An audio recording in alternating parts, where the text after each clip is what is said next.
ఒక్కసారి కొమ్మూరి గోల్డ్ కి కాల్ చేయండి. తాకట్లో ఉన్న మీ బంగారాన్ని విడిపించి మార్కెట్ ప్రైస్ కి వాళ్ళు కొనుక్కుని మిగతా డబ్బులు మీకు ఇచ్చేస్తారు. హలో అండి, అందరికీ నమస్కారం. మంగ్లీ వివాదంలో కొత్త కోణాలు బయటకు వస్తున్నాయి. మంగ్లీ మీద సమాజం మొత్తం కూడా రివర్స్ అవుతున్న పరిస్థితి. నేనేమంటానంటే అండి, మంగ్లీ తన పాటల ద్వారా సమాజంలో ఒక పేరుని ఫేమ్ని సంపాదించుకోగలిగింది. ఒక చిన్న స్థాయి నుంచి ఎదిగిన ఒక మహిళ అనంతపురం జిల్లా బంజారా కమ్యూనిటీ నుంచి వచ్చి తెలంగాణ పాటల ద్వారా తెలంగాణ సమాజానికి బాగా దగ్గరైంది.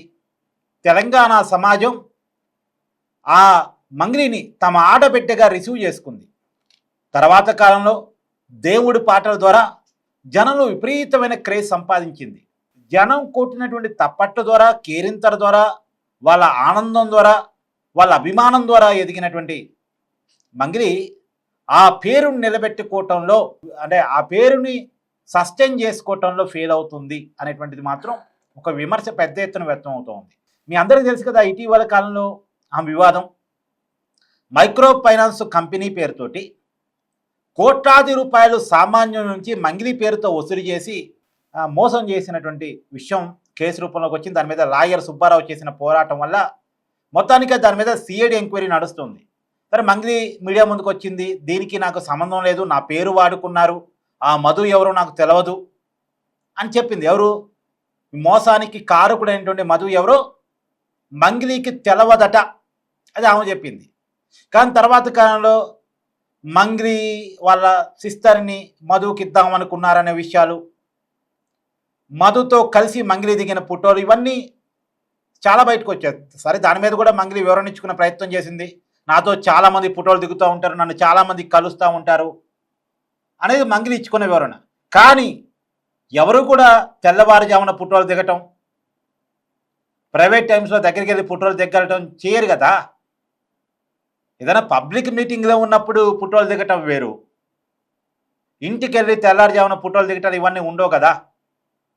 సో ఇది ఎక్కడో నమ్మటానికి అవకాశం లేదు అనేటువంటిది సమాజం యొక్క రియాక్షన్. అది కూడా పక్కన పెడితే మధుకి మంగ్లీకి మధ్య ఫైనాన్షియల్ ట్రాన్సాక్షన్స్ జరిగాయి అనేది కూడా ఈ మధ్య కాలంలో వినపడ్డది. దాని మీద అఫీషియల్గా పోలీసులు కొంత వివరణ ఇవ్వాల్సి ఉంది. ఇప్పుడు పోలీసుల వైఖరి మీద కూడా మధ్యలో విమర్శలు వచ్చాయి. కంప్లైంట్ చేద్దామని లాయర్ సుబ్బారావు పంజాగుట్ట పోలీస్ స్టేషన్కి వెళ్ళినప్పుడు డ్రంక్ అండ్ డ్రైవ్ చెక్ చేసే బ్రీత్ అనలైజర్ మిషన్ ఉంటుంది కదా, ఆ మిషన్ తోటి కంప్లైంట్ ఇవ్వటానికి బాధితులతో కలిసి వచ్చినటువంటి లాయర్ సుబ్బారావుని పంజాగుట్ట సిఐ బ్రీత్ అనలైజర్ తోటి చెక్ చేశాడు.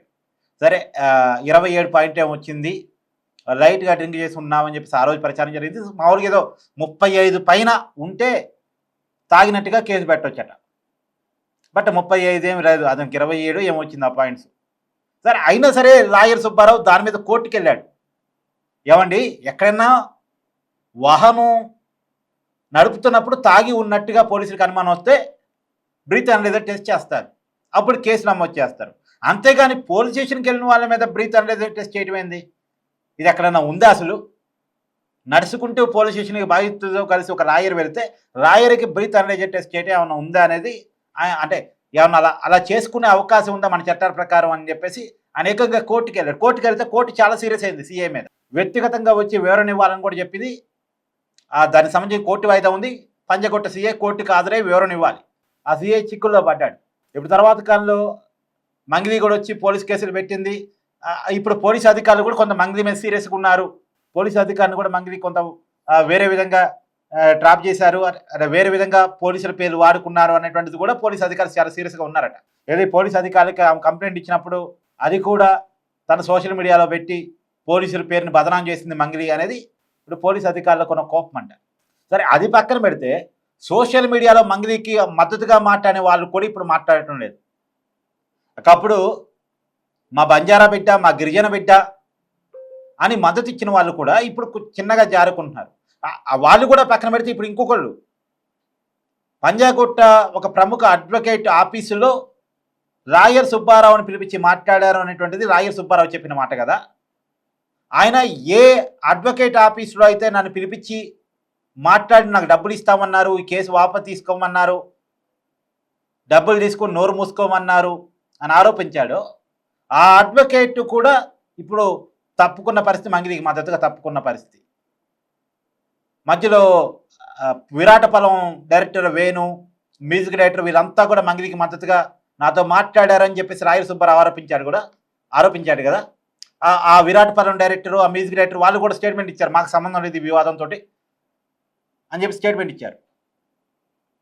సో ఇలా ఒక్కొక్కరు మంగిలికి మద్దతుగా ఉన్న వాళ్ళు తప్పుకుంటున్నారు, జనాలేమో మంగిలికి నెగిటివ్గా రియాక్ట్ అవుతున్నారు. పైగా ఒక బాధితుడు నిన్న చెప్తున్నాడు, చాలా బలంగా చెప్తున్నాడు, మంగిలి వల్ల నేను నష్టపోయాను, అధిక వడ్డీల పేరు చెప్పి నన్ను నట్టిట ముంచేశారు అని చెప్పేసి. అని నాకు తెలియగలుగుతా, మంగిలి గారు మీరు ఉన్నారా లేదా చట్టం తేలుస్తుంది, కానీ నేను మొత్తం సెలబ్రిటీని ఒకటి అడదలుచుకుని ఇలాంటి పనులు చేసేవాళ్ళని.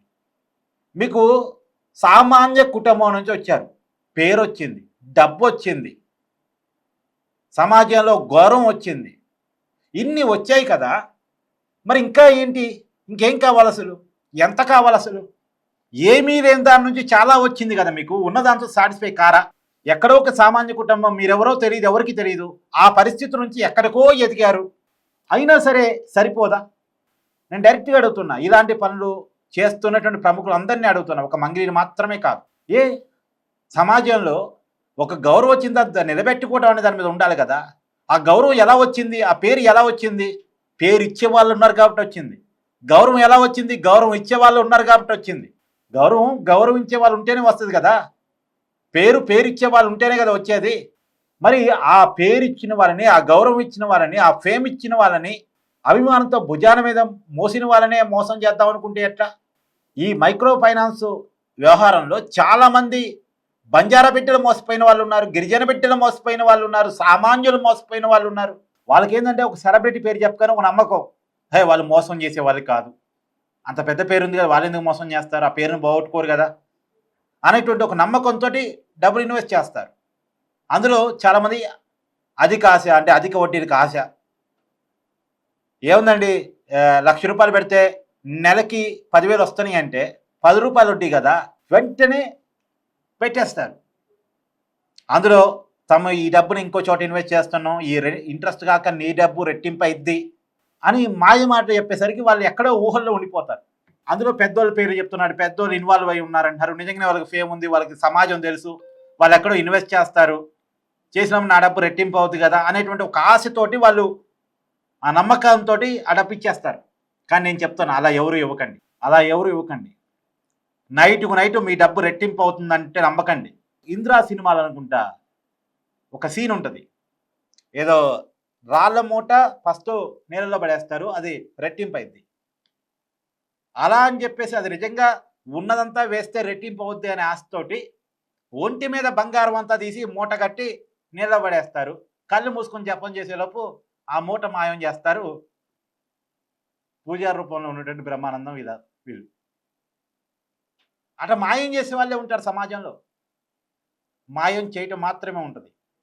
ఇలా మోసపోయిన వాళ్ళు, అంటే ఒకటి గుర్తుపెట్టుకోవాలి, మోసపోవటానికి మీరు రెడీగా ఉన్నంతకాలం మోసం చేసే వాళ్ళు ఉంటూనే ఉంటారు.